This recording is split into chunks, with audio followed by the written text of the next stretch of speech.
Going on, Falcon fans? It's what we're coming to do. Come back at you with another video.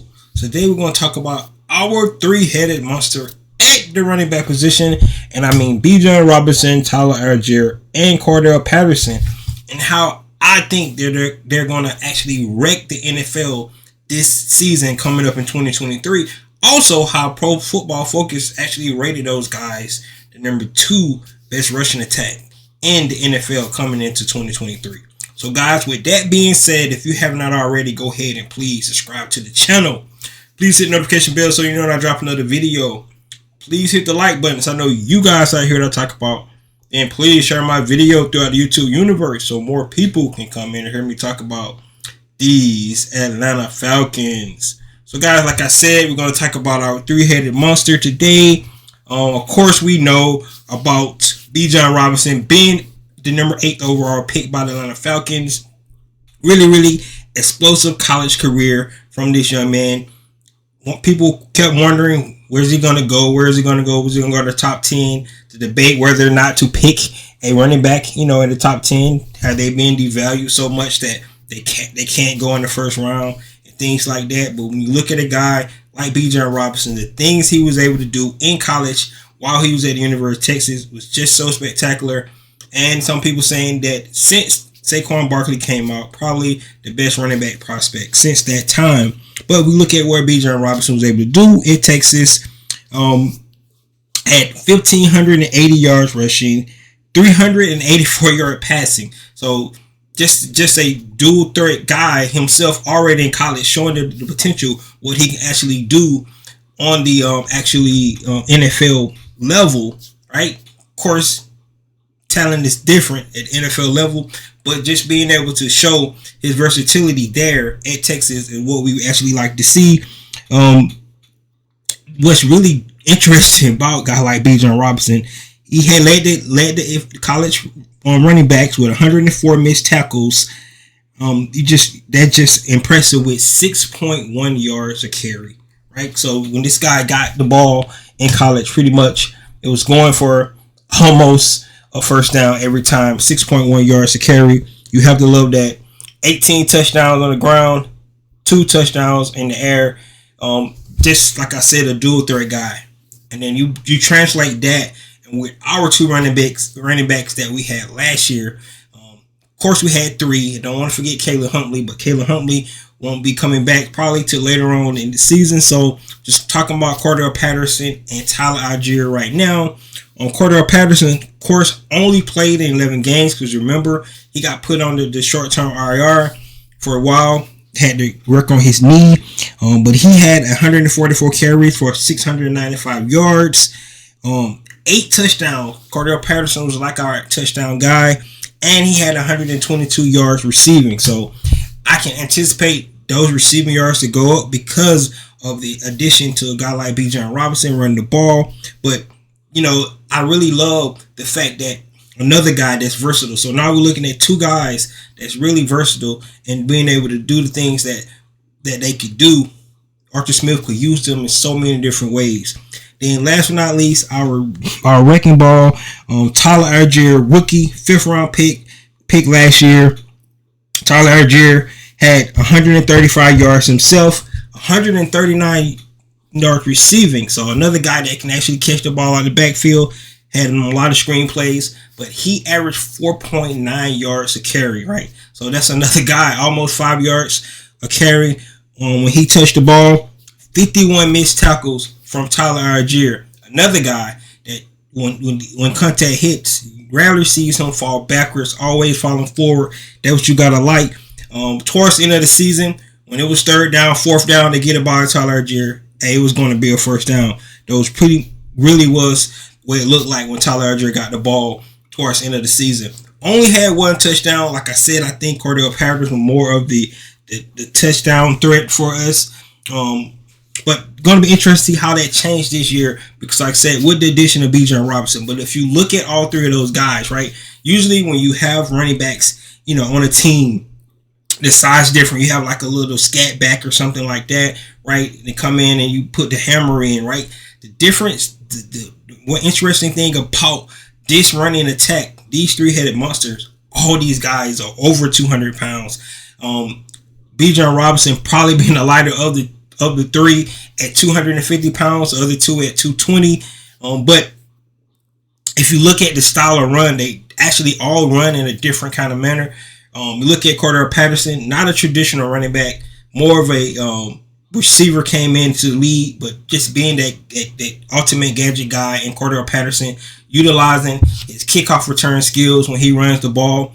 But that power he shows, 6'2", 220 pounds, just a big body guy, really hard to bring down, really physical. Like I said, he runs the ball out the backfield like he's running a kickoff return back. Just that dynamic of what he's able to do. Then you look at a guy like Tyler Algier, like I said, a guy former linebacker when he was in college, transferred, made a transition over to running back. That physicality he used, just hard tackle, a guy that's not trying to really make you miss a lot, but just going to try to run through your arm tackles that you get. And like I said, really never falls down. So you really like that style. Then you have a guy like Bijan Robinson, who's also really hard to bring down after first contact, but it's really more of his elusiveness and his contact balance that he utilized with his running cuts and things like that.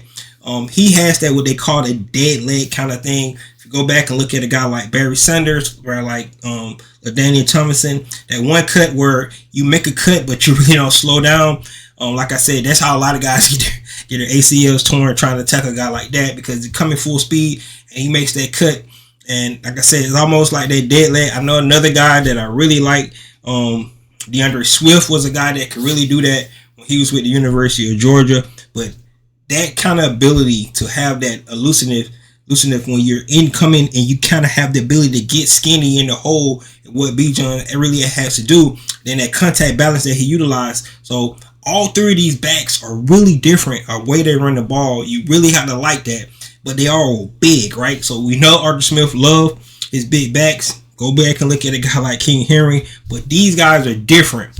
And then the really dynamic, what's going to be really interesting for this, this three-headed monster, is the fact that they all can be utilized out the backfield. More specific, guy like Bijan Robinson can line up in slot. This offseason, OTAs and minicamp, he was utilizing the slot a lot. Of course, just the passing count for the most part. So trying to see his abilities in the passing game, see how they can be utilized there. I really believe he's going to run the ball a lot. Let's not get that, make that mistake. Think that he won't, but he can be utilized in passing game. Cordell Patterson, I think, will be utilized more in the passing game this year. Vice in the backfield. Yes, you still can line a guy like Cordell Patterson in the backfield and get those tough yards in the red zone, like I said, and just his ability to make big plays. But I believe that Cordell Patterson will be utilized a little bit more running the ball out of the backfield, more in the passing game, which really will help our young receiving core that we have, guys that's inexperienced there in that room. So utilizing Cordell Patterson more, he came in lead for, but still utilize him as that Swiss Army knife that we can utilize to come out of the backfield, right? But I believe the most of the carry is going to come from Tyler Algier and Bijan Robinson out the backfield. Both of those guys is not going to miss a beat. Whoever's in there, you can expect a big run from both of those guys. You don't have to worry about looking at we need Bijan on this play, we need Tyler on this play. No, you put these guys in and you be able to see what these guys can do. I do expect Bijan Robinson to have the big season this year. You don't pick a guy number 8th overall and don't utilize him the way he should be utilized. Arthur Smith is really good at the ability, to call the run game. We have seen that throughout his time being, the offensive play caller, in Tennessee and in Atlanta so far. So it's 4 years of just being an offensive play caller, and the running game has been dynamic in pretty much every season. If you go back to 21 season, maybe not so much, but I really believe that really had a lot to do with the kind of system they run, because we had a quarterback wasn't that mobile in Matty Ice and utilized his strengths to more that season, vice trying to utilize a guy like we utilized with Marcus Mariota last year, being able to run the ball.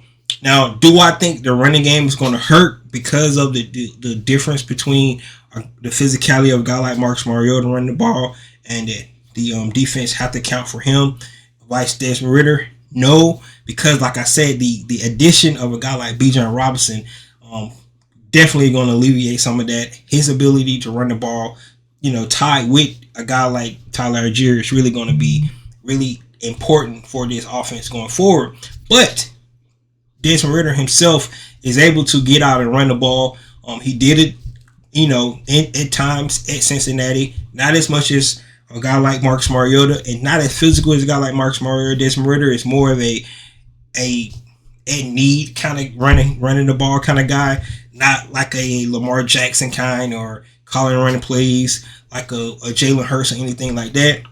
He is elusive. He can run the ball if needed. If it breaks down, he can get out of the pocket. So the defense still have to be worried about a guy like Desmond Ritter, but it won't be into the sense where they utilize Marcus Mariota and they call a lot of running plays for him last year. I could think that will be less of that and more of utilizing both of your weapons you got. The last tidbit that I want to talk about is talking about our guy coming off injury, Caleb Huntley. Definitely, every time he got the ball was really explosive last year as well. Be interesting to see when he comes back, when they bring him off the IR. I expect him to be put on the IR this offseason because you don't want to lose a guy like that. That's probably one of the worst injuries to have a running back is torn Achilles. But I think he's going to come back. He's going to come back strong, be ready to go.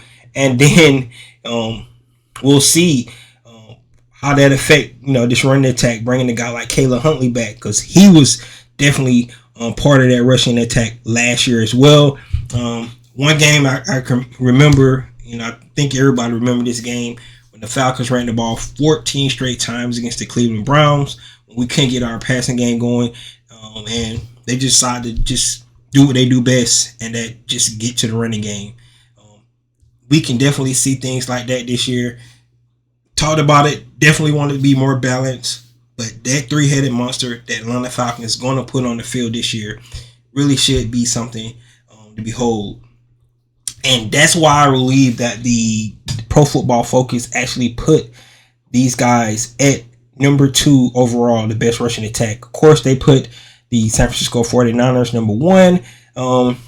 We could have arguments about that, but of course, the way Kyle Shanahan is able to call the running game, it seems like it does not need a spectacular back there to get his running game going. Just need somebody that could hit the hole and do the things that able to do. But you lose a guy like Deebo Samuels back there, a guy like Christian McCaffrey. You can see where you can understand why the Pro Football Focus kind of put those guys number 1. But Atlanta Falcons is definitely a close right behind those guys. So having them number 2, I think is at the right spot. Actually seen another report out there, and it's the off season, so everybody's coming out with stuff, their own rankings and things like that. But somebody had the Atlanta Falcons not even listed in the top 10 as the best running attack in NFL, which really interested me and strange and definitely wrong. If you just look at what Atlanta Falcons was able to do last year, and then with the addition of Bijan Robinson, I don't see how you could not have them at least in the top 5. So guys, that's all I have today. Let me know what you think about our three-headed monster. Those guys, all those big guys running the ball. I gotta say, I'm gonna feel sorry for those linebackers and those defensive back when it comes down in the fourth quarter and the Atlanta Falcons started going their 4-minute offense. It's gonna be really something interesting to watch. And guys, this is your boy Ricondo coming back at you with another video. Peace.